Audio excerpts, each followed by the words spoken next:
Hello hi ടെക്വേർഡ്സിൻ്റെ പുതിയൊരു വീഡിയോയിലേക്ക് നിങ്ങൾക്ക് എല്ലാവർക്കും സ്വാഗതം. മച്ചന്മാരെ ഞാനിന്ന് വന്നേക്കുന്നത് എന്താണെന്ന് വെച്ചിട്ടുണ്ടെങ്കിൽ നമ്മൾ കിർലോസ്കറിൻ്റെ ജനറേറ്ററിൽ KG645 എന്ന കൺട്രോളറിൽ നമുക്ക് ഇടയ്ക്കിടയ്ക്ക് വരുന്നൊരു പ്രശ്നമാണ് ഈ മെയിൻ്റനൻസ് ഡ്യൂ. അപ്പോൾ നമ്മൾ മെയിൻ്റനൻസ് ഡ്യൂ ഷട്ട് ഡൗൺ ആക്കി ഇട്ടിരിക്കുന്നെങ്കിൽ സെറ്റിങ്സിൽ നമുക്ക് എൻജിൻ പിന്നെ സ്റ്റാർട്ട് ആകത്തില്ല. ഇപ്പോൾ നമ്മുടെ ഇവിടെ മെയിൻ്റനൻസ് ഡ്യൂ വന്നിട്ട് എൻജിൻ സ്റ്റാർട്ട് ആകുന്നില്ല. ഇതെങ്ങനെ ക്ലിയർ ചെയ്യാം എന്നാണ് നമ്മൾ ഇന്നത്തെ വീഡിയോയിൽ നിങ്ങൾക്ക് കാണിച്ചു തരാൻ വേണ്ടി പോകുന്നത്. അപ്പം നേരിട്ട് നമുക്ക് വീഡിയോയിലേക്ക് പോയാലോ. വീഡിയോയിലേക്ക് പോകുന്നതിന് മുന്നേ ഒരു കാര്യം, എൻ്റെ ചാനൽ ആദ്യമായിട്ടാരും കാണുന്നുണ്ടെങ്കിൽ ഒന്ന് സബ് ചെയ്യാൻ മറക്കല്ലേ.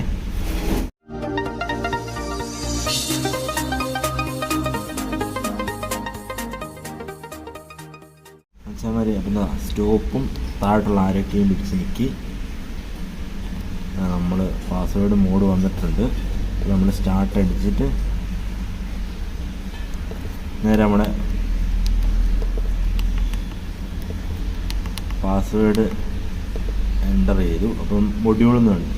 നമ്മൾ ഈ താഴത്തുള്ള ആരൊക്കെ ഓരോന്ന് മാറ്റി പോവുകയാണെങ്കിൽ നമുക്ക് ഓരോ പാരാമീറ്റേഴ്സും കാണാൻ പറ്റും. ഇപ്പോൾ നമ്മൾ മെയിൻ്റനൻസ് എന്ന പാരാമീറ്റേഴ്സിലാണ് നമ്മൾ ഇപ്പോൾ ഉള്ളത്. ഇതിനകത്ത് നമ്മൾ സ്റ്റാർട്ട് അടിച്ച് നേരെ എൻ്റർ ചെയ്യുക. ഇപ്പോൾ മെയിൻ്റനൻസ് അലാറം എന്ന് പറയുന്ന ഓപ്ഷൻ കിട്ടില്ല. നേരെ സ്റ്റാർട്ട് അടിച്ച് എൻ്റർ ചെയ്യുമ്പോൾ ഇതുണ്ട് ആക്ഷൻ നോട്ടിഫിക്കേഷൻ ഡ്യൂ ഡേറ്റ് 790.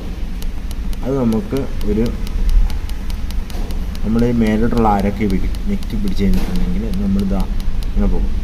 ഇതിപ്പോൾ കണ്ടില്ല 1080 നമ്മൾ ഇട്ടിട്ടുണ്ട്. ഇനി സ്റ്റാർട്ട് അടിക്കുമ്പോൾ അത് ഓക്കെ. ഇനി ആക്ഷൻ കണ്ട നോട്ടിഫിക്കേഷൻ ഇതാണ്. ഇത് നമുക്ക് ഓരോന്ന് മാറ്റാൻ പറ്റും. വാണിങ്, ഷട്ട് ഡൗൺ, അങ്ങനെ എല്ലാം. അപ്പോൾ നമ്മൾ നോട്ടിഫിക്കേഷൻ ഇട്ടു. നമ്മൾ നേരെ ബേക്ക് വന്നു. ഇനി അലാറം ഡ്യൂ ഡേറ്റ് 19 ഒക്ടോബർ 2022. ഇത് നമ്മൾ നേരെ സ്റ്റാർട്ട് അടിച്ച് മാറ്റി 2025 എന്നിട്ടു. നമ്മുടെ ഡേറ്റ് ചേഞ്ച് സക്സസ്ഫുള്ളി നിങ്ങൾക്ക് കാണുന്നുണ്ട്. അപ്പോൾ നമ്മുടെ ഡേറ്റും കാര്യങ്ങളൊക്കെ സക്സസ് ആയിട്ടുണ്ട്. ഇനി നമുക്ക് നേരെ ബേക്ക് വരാം. ഇത് നമ്മൾ ഈ മാറ്റാൻ വേണ്ടിയിട്ടൊന്നും അറിയാനില്ല. ആദ്യം നമ്മൾ സ്റ്റാർട്ട് അടിക്കുക. ഇപ്പോൾ കണ്ടോ ഈ കൾസർ മിന്നുന്നുണ്ടോ. എന്നിട്ട് നമ്മൾ നെക്സ്റ്റ് അടിക്കാൻ വേണ്ടി പിന്നെ സ്റ്റാർട്ട് അടിക്കുക. അപ്പോൾ ഒക്ടോബർ മിന്ന്, പിന്നെ ഇതുണ്ട്. എന്നിട്ട് ഇത് ചേഞ്ച് ചെയ്യാൻ വേണ്ടിയിട്ട് ഇത് ഇങ്ങനെ മിനിമം മാത്രമേ നമുക്ക് ചേഞ്ച് ചെയ്യാൻ പറ്റത്തുള്ളൂ. ഇത് ചേഞ്ച് ചെയ്യാൻ വേണ്ടിയിട്ട് ആരോഗ്യ ഓരോ നീക്കി കൊടുത്തിട്ടുണ്ടെങ്കിൽ ആരോഗ്യ നീങ്ങി പോകുന്നതാണ്. ഇത് സേവ് ചെയ്യാനായിട്ട് സ്റ്റാർട്ട് അടിച്ചിട്ടുണ്ടെങ്കിൽ ആ മിന്നിൽ നിന്ന് സക്സസ്. ഇനി നമുക്ക് നേരെ ബേക്ക് വരാം. നമ്മുടെ സേവ് ആയിട്ടുണ്ട്, സാധനങ്ങളൊക്കെ സേവ് ആയിട്ടുണ്ട്. ഇനി സ്റ്റോപ്പും ഇത് ഞെക്കി പിടിച്ച് കഴിഞ്ഞിട്ടുണ്ടെങ്കിൽ സംഭവം കണ്ടോ സേവ് സെറ്റിങ്സ്. അപ്പോൾ നമ്മുടെ സെറ്റിങ്സ് അലാറം കണ്ടു. നോ അലാറം, നമ്മുടെ അലാറം പോയിട്ടുണ്ട്. ഇനി നമുക്ക് എൻജിൻ സ്റ്റാർട്ട് ചെയ്യുന്നതിന് ഒരു കുഴപ്പമില്ല. സ്റ്റാർട്ട് ചെയ്ത് കാണിച്ചില്ല. അതാ നമ്മൾ എൻജിൻ സ്റ്റാർട്ട് ചെയ്യാനായിട്ട് പോവുകയാണ്.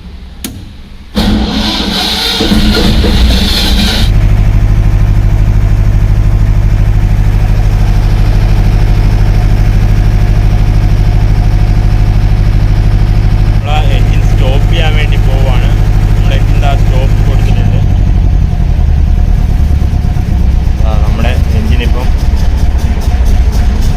സ്റ്റോപ്പായിട്ടുണ്ട്. അപ്പം അലാറം എല്ലാം പോയിട്ട് നമ്മൾ ഡിസ്പ്ലേയും കാര്യങ്ങളൊക്കെ ഓക്കെ ആയിട്ടുണ്ട്. അപ്പം മച്ചാന്മാരെ ഇന്നത്തെ വീഡിയോ നിങ്ങൾക്ക് ഇഷ്ടമായിട്ടുണ്ടെങ്കിൽ എന്തായാലും ലൈക്ക് ചെയ്യാൻ മറക്കല്ലേ. അതുപോലെ എൻ്റെ ചാനൽ സബ് ചെയ്യാൻ മറക്കല്ലേ കേട്ടോ. അപ്പോൾ അടുത്തൊരു വീഡിയോ ആയിട്ട് വീണ്ടും കാണാം. ഇതുവരെയും ബൈ.